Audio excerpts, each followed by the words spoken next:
சிம்மராசி என்பவர்களே, சிம்ம ராசிக்காரங்களாம் பிறப்பிலிருந்தே ஒரு கம்பீரமான தலைமைத்துவம் மிக்க, தைரியம் மிக்க, சுயமரியாதை மிக்க, அரச குணம் மிக்க ராசி அப்படின்னு சொல்லுவாங்க. இந்த ராசிக்காரங்களை பொறுத்த வரைக்கும் சிங்கத்தை அடையாளமாக தெரியுமா வச்சாங்க. இந்த மாதிரி குணங்கள் இருக்கிறதுனால தான் சிம்ம ராசிக்காரங்க எவ்வளோ இதாக இருந்தாலும் ஒரு இலகிய மனம் கொண்டவங்க, குழந்தை மனம் கொண்டவங்க. இவங்களை ஈஸியாக நிறைய பேர் ஏமாற்றிடுவாங்க. இவங்க ஏமாத்துறாங்கன்னு தெரிஞ்சு இவங்களுக்கு போய் நல்லது செய்வாங்க. ஏதோ அவங்க மேலே இருக்கிற பாசம், ஏதோ ஒரு க்ரஷ்ஷு, அந்த மாதிரி விஷயத்தினால இவங்க போய் நிறைய செய்வாங்க. இவர்களால் ஏமாற்றப்பட்டவர்கள் அப்படின்னு யாருமே இருக்க மாட்டாங்க. ஆனால் எத்தனை பேரால் ஏமாந்தாங்க அப்படின்னா சிம்மராசிக்காரர் தான் அதிகமாக இருப்பாங்க. துரோகத்தை அதிகமாக அனுபவித்த ராசி, குடும்ப ரீதியான சிக்கல்களை அதிகமாக அனுபவித்த ராசி, நிறைய கடன் சுமைகளை அதிகமாக அனுபவித்து மறுபடியும் அதை மீண்டு சக்ஸஸ்ஃபுல்லாக வாழ்கிற ராசி, சந்தோஷமாக நிம்மதியாக வாழணும் அப்படின்னு ஆசைப்படக்கூடிய ராசி. அதே போல் கடவுள் உருவாக்கி கொடுப்பார் அப்படிங்கிறது தான் ஒரு நிதர்சனமான உண்மை.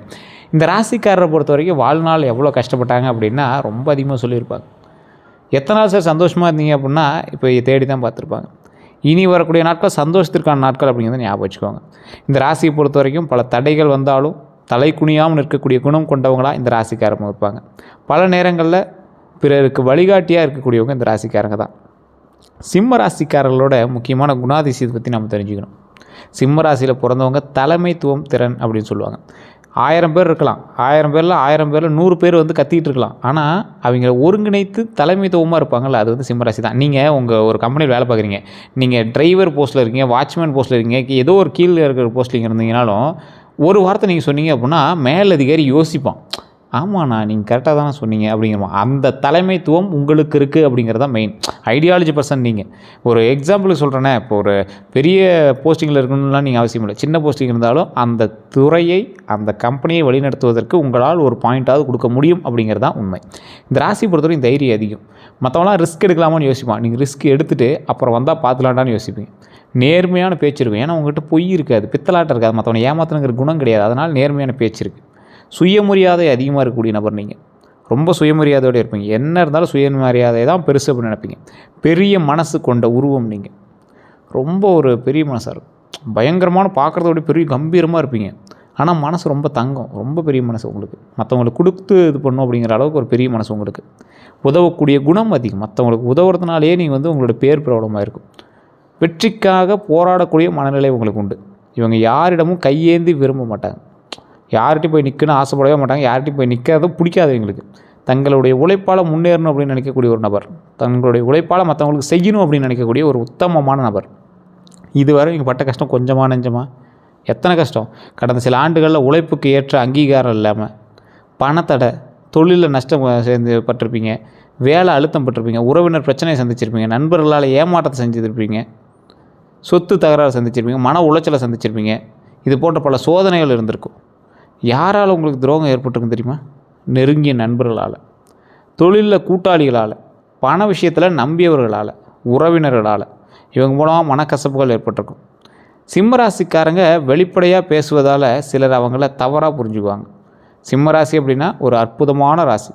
இந்த சிம்மராசியை பொறுத்த வரைக்கும் தொழில் ரீதியான விஷயங்களும் சரி, மன ரீதியான விஷயங்களும் சரி, கல்வி ரீதியான விஷயங்களும் சரி, எல்லா ரீதியான விஷயங்களுக்குமே போராடி போராடி போராடி போராடி வெறுத்திருப்பீங்க. சார் லைஃப்பில் எதுக்கு தான் சார் போராடுறது அப்படிங்கிற மாதிரிலாம் நீங்கள் ரொம்ப ஒரு மனம் நெகிழ்ந்துலாம் சில நேரம்லாம் இருந்திருப்பீங்க. இந்த ராசிக்காரர்களை பொறுத்த வரைக்கும் தமிழ் புத்தாண்டுலேருந்தே நீங்கள் ஜாதகத்தை செக் பண்ணிட்டே இருந்தீங்க. டிவி போட்டால் டிவியில் ராசி பலன் என்ன சொல்லுவான், குரு பயிற்சி போட்டால் அதில் என்ன சொல்லுவாங்க, யூடியூப்பில் வீடியோ பார்த்தா அதில் என்ன சொல்லுவாங்க அப்படின்னு காத்துட்ருந்தீங்க. எல்லாத்துக்கும் நல்லா தான் சொன்னாங்க. என்ன சொன்னாங்க? புதிய வேலை வாய்ப்பு உண்டாச்சு, தொழிலில் வளர்ச்சி பெருகுது, பொருளாதாரத்தில் முன்னேற்றம் பெருகுது, குடும்பத்தில் சுப நிகழ்ச்சி நடக்குது, மதிப்பு மற்றும் மரியாதை அதிகரிக்குது அப்படின்னாங்க. ஆனால் இதில் 20% தான் உங்களுக்கு நடந்தது. ஏன் தெரியுமா? நிறைய பேருக்கு தெரியாத ஒன்று. யூடியூப்பில் போடுறாங்க அப்படின்னாவே நம்பக்கூடாது அப்படின்னு நிறைய பேர் இருப்பீங்களே, உங்களுக்கு தான் நான் சொல்கிறேன். சார் இது மெயினான ஒரு விஷயம் என்ன பண்ணால், இப்போ நீங்கள் பார்க்குறது ராசி பலன். ஆனால் இப்போ ராசி பலனில் உங்களுக்கு ஒரு 60% தான் பழிக்கும். மீதி இருக்கிறதெல்லாம் பழிக்கணும் அப்படின்னா உங்களோட ஜாதகத்தை தான் செக் பண்ணணும். ஜாதகத்தை செக் பண்ணால் அதில் என்னென்னு இருக்கும், உங்களுடைய பிறந்த நேரம், பிறந்த தேதி, பிறந்த ஊர் இருக்கும். நீங்கள் லோக்கலில் இருக்கிற ஜோதிடர்கிட்ட கொண்டு போய் கொடுங்க. அவங்க ஃபஸ்ட்டு செக் பண்ணி சொல்லிட்டோம், இது வரைக்கும் நடந்ததெல்லாம் சொல்லிட்டோம். அது சரியாக இருந்தது அப்படின்னா அங்கே பாருங்கள். அப்படி இல்லை அப்படின்னா கீழே ஒரு நம்பர் கொடுத்துருக்கேன், ஒரு விவிஐபி ஜோதிடர் நம்பர். இவர் ஆசான்னு சொல்லுவாங்க. அதாவது நிறைய பேருக்கு ஜோதிடம் கற்றுக் கொடுப்பாங்கள்ல அவர். ஸோ நீங்கள் அப்பாயின்மெண்ட் பேஸில் தான் ஜோதிடமே பார்க்க முடியும். வேணும் அப்படின்னா நீங்கள் பயன்படுத்திக்கோங்க. நீங்கள் ப்ரமோஷன் அடித்தாலும் சரி, எப்படி நடித்தாலும் சரி, உங்களுடைய விருப்பம். வேணும்னா நீங்கள் பயன்படுத்தி கால் பண்ணி பேசி தெரிஞ்சுக்கலாம். இதில் அப்பாயின்மெண்ட் பேஸில் வெயிட் பண்ணி பார்க்குறவங்க கூட ஐடியா இருந்தால் பண்ணுங்கள். இத்தனை விஷயங்களும் உங்களுக்கு நடந்திருக்கா இல்லையான்னு ஏன் சார் உங்களுக்கு கரெக்டாக சொல்ல முடியல அப்படின்னா, எல்லா ராசிக்காரர்களுக்கும் இது நடக்குது அப்படின்னா 12 கோடி பேருக்கு இது ஒரே மாதிரி நடந்திருக்கணும். நடக்கிறதில்ல. காரணம் என்னென்னா உங்களோட தசாபுத்தி லக்கினம் நட்சத்திரம் எல்லாம் வேறு, பிறந்த நேரம் பிறந்த ஊர் வேறு, உங்களோட பிரயாணிக்கூடிய மற்ற ராசிகள் வேறு. அதற்கு தகுந்த மாதிரி தான் அது எல்லாமே நடக்கும். குரு பயிற்சி பலன் அப்படின்னு பார்க்கும்போது குரு பயிற்சியிலையுமே நல்ல ஒரு சாதகமான ஒரு நிலை தான் உங்களுக்கு இருந்தது. தொழில் முன்னேற்றம் இருந்தது, கல்வி வளர்ச்சி இருந்தது, பதவி உயர்வு இருந்தது, திருமண வாய்ப்பு இருந்தது, குழந்தை பாக்கியம் இருந்தது, வீடு மற்றும் வாகன யோகம் இருந்துச்சு. இது எல்லாமே நின்று போன முயற்சிகள் மீண்டும் நகர தொடங்குங்கிறது தான் முக்கியமான விஷயம். உங்களுக்கு ஏற்கனவே தான் ஸ்டார்ட் ஆச்சு, மறுபடியும் நின்றுச்சு, மறுபடியும் பின்மேல் நடக்கும். நல்லா யோசிச்சு பாருங்கள். சிம்மராசி இதெல்லாம் ஸ்டார்ட் ஆச்சு, மறுபடியும் லேக் அடிச்சிச்சு, மறுபடியும் தான் உங்களுக்கு ஸ்டார்ட் ஆச்சு. உண்மையாக இல்லையான்னு சொல்லி பாருங்கள். குரு பயிற்சியில் செய்ய வேண்டியவைன்னு பார்த்தா வியாழக்கிழமையில் மஞ்சள் ஆடை அணிங்க, கடலை பருப்பு தானம் செய்யுங்க, குரு பகவான் வழிபாடு செய்யுங்க, ரொம்ப நல்லது. நிறைய பேருக்கு தெரியாத விஷயம் இதுதான். கடலை பருப்பு தானம் ரொம்ப நல்லது. வழிபட வேண்டிய தெய்வங்கள்னு பார்த்திங்கன்னா தட்சிணாமூர்த்தி, குரு பகவான். தட்சிணாமூர்த்தி வழிபாடு தடைகளை நிவர்த்தி செய்யும். இந்த ராசிக்காரர்கள் பெரும்பாலும் இவர்கள் செய்து கொள்ள வேண்டிய ஒரு முக்கியமான விஷயம் தட்சிணாமூர்த்தி வழிபாடு தான். சிம்ம ராசியில் பிறந்தவங்கள சீண்டி பார்க்குறதுக்கு நிறைய பேர் வருவாங்கம்பாங்க. உங்களை வேணே கோபப்படுத்துறதுக்கும், உங்களை வந்து அலக்களிக்கிறதுக்கும், உங்களை அது இதுன்னு சொல்லி திட்டுறதுக்குமே நிறைய பேர் வருவாங்க. உங்களுக்கு நல்லா யோசிச்சு பாருங்கள். இதுவரை நீங்கள் பட்ட கஷ்டங்களுக்கும் நீங்கள் பட்ட காயங்களுக்கும் காரணம் நீங்கள் கிடையாது. எவனோ ஒருத்தன் பண்ணதுக்கு நீங்கள் மாட்டினது தான். தேவையில்லாத பேச்சுக்களும் தேவையில்லாத வார்த்தைகளுக்கும் நீங்கள் ஆளானது தான். ஸோ செய்யக்கூடாதவேனா கோபத்தில் முடிவு எடுக்காதீங்க. கோபத்தில் எடுத்த முடிவு ஏற்கனவே உங்களை எந்தெல்லாம் வச்சு செஞ்சுச்சின்னு உங்களுக்கு நல்லா ஞாபகம் இருக்குல்ல. அவசர முதலீடுகள் செய்யாதீங்க, தேவையற்ற கடன் வாங்காதீங்க, பெருமைக்காக செலவு செய்யாதீங்க. தயவுசெய்து பெருமைக்காக மட்டும் செலவு செய்யாதீங்க. உங்களை வந்து ஆடம்பரம் தான் வந்து தேவையில்லாமல் உங்களை செலவு எடுத்து விட்டுச்சு. ஸோ ஆடம்பரத்தில் மட்டும் கொஞ்சம் பார்த்து நிதானமாக செயல்பட்டீங்க அப்படின்னா அந்த ஆடம்பரத்துலேருந்து கொஞ்சம் அப்படியே ஆடம்பரம் அப்படிங்கிற செலவை சேவிங்ஸாக எடுத்து வச்சுக்கோங்க. அதெல்லாம் வந்து ஏதோ ஒரு சொத்து வாங்கி போகிறதோ அது மாதிரி பண்ணுங்கள். ஆடம்பரமாக ஒரு விஷயத்தை பண்ணுறத விட அந்த அமௌண்ட் நீங்கள் வந்து சொத்து வாங்கி போகிற விஷயத்தில் பண்ணிங்கன்னா இன்னும் கொஞ்சம் செல்வாக்கு மிகுதியாக இருக்கும், நல்ல பண வரவு மிகுதியாக இருக்கும், மிகப்பெரிய லாபம் மிகுதியாக இருக்கும். இந்த மாதிரி விஷயத்தில் நல்ல லாபம் கிடைக்கும். பண வரவை பொறுத்த வரைக்கும் 2026 புதிய வருமான வாய்ப்புகள் உண்டாச்சு, தொழிலில் லாபம் உண்டாச்சு, பழைய பாக்கி வசூலாகும், சம்பள உயர்வு உண்டாகுது, இது எல்லாமே கிடைக்குங்க. வாகன யோகத்தை பொறுத்த வரைக்கும் பலருக்கு கார் வாங்கக்கூடிய யோகம் உண்டாச்சு, இருசக்கர வாகனம் வாங்கக்கூடிய யோகம் உண்டாச்சு, குடும்ப வாகனம் வாங்கக்கூடிய யோகம் உண்டாச்சு. இந்த கார் வாங்கக்கூடிய யோகம் அப்படின்னு பார்த்திங்கன்னா செகண்ட் ஹேண்டு காரோ புது காரோ கார் வாங்குவதற்கான யோகம். இந்த டைமில் நீங்கள் என்ன பண்ணணும் அப்படின்னா பொறுமையாக நிதானமாக ஒரு இருசக்கர வாகனங்கள்லாம் வாங்குறீங்க அப்படின்னா டாக்குமெண்ட்லாம் செக் பண்ணுங்கள். டாக்குமெண்ட்டை செக் பண்ணி அதில் ஏதாவது இஷ்யூஸ் இருக்கான்னு செக் பண்ணுங்கள். அதுக்கப்புறமேட்டு எல்லாமே பண்ணுங்கள். வாகனம் வாங்குறதுக்கு முன்னாடி சட்ட ஆவணங்கள் எல்லாமே சரியாக இருக்கா அப்படின்னு செக் பண்ணிக்கோங்க. திருமண பலன்கள் அப்படின்னு பார்க்கும்போது திருமண வயது இருக்கிறவங்களுக்கு நல்ல வரன் அமையறதுக்கான வாய்ப்புகள் உண்டாகுது, குடும்ப ஒப்புதல்கள் கிடைக்குது, திருமண பேச்சு உண்டாகுது, நிச்சயதார்த்தம் ஆகிறதுக்கு வாய்ப்பு உண்டாகுது. நடக்கிறதுக்கு வாய்ப்புகள் இது எல்லாமே இருந்தாலும் உங்களுடைய தனிப்பட்ட ஜாதகம் தான் நடக்குமா நடக்காதா அப்படிங்கிறது தெளிவாக சொல்லும். அப்போ தனிப்பட்ட ஜாதகமே பார்த்துக்கலாம். சார் எதுக்கு சார் இந்த வீடியோ போட்டு எங்களை டார்ச்சர் பண்ணுறீங்க அப்படின்னு கேட்பீங்க. சரி, இப்போ நான் சொன்ன விஷயங்களுக்கு வாய்ப்புகள் உங்களுக்கு இருக்குது, அது இத்தனை நாளாக நடக்கலை அப்படின்னா காரணம் என்னவாக இருக்கும்? உங்களுடைய மேனுவல் புக்கு, அதாவது ஒரு எக்ஸாம்பிள் சொன்னால் அந்த படத்தில் சொல்லுவாங்கள்ல, எல்லா TV50க்கும் 50 மைலேஜ் தருது, ஏன் TV50க்கு மட்டும் ஏன்டா கம்மியாக மைலேஜ் தருது? அப்போ உங்களுடைய மேனுவல் புக்கு எடுத்து பாருங்கள் சார், வண்டியில் என்ன பிரச்சனைன்னு செக் பண்ணுங்கள் சார். ஸோ காலம் நல்ல காலமாக இருக்குது, உங்களுக்கு இன்னும் அந்த நல்ல காலம் அமையலை அப்படின்னா காரணம் என்னென்னு செக் பண்ணிக்கோங்க. இந்த ராசியை பொறுத்த வரைக்கும் வெற்றிக்கான காலகட்டம் தொடங்கியாச்சு சார். அதை சரியான வழி நடத்துவதற்கு நீங்கள் தான் ஸ்டெப் எடுக்கணும் அப்படிங்கிறது ஞாபகம் வச்சுக்கோங்க. அதிக முதலீடுகள் போட்டு மாட்டிக்காதீங்க. தேவையில்லாத எவனாவது பணம் போட சொல்கிறாங்கன்னா பணம் போட்டு மாட்டிக்காதீங்க. டாக்குமெண்ட் ரீதியான விஷயங்களை கையெழுத்து எல்லாம் போடுறதுக்கு முன்னாடி செக் பண்ணிட்டு போடுங்க. லோன் சம்மந்தப்பட்டமான விஷயங்கள் அது இதுன்னு எதாவது வாங்குறீங்க அப்படின்னா ஓவரால் ஃபுல்லாக செக் பண்ணுங்கள். உங்களால் கட்ட முடியுமா, அதை ஃபுல்லாக தீர்க்க முடியுமா செக் பண்ணிக்கோங்க.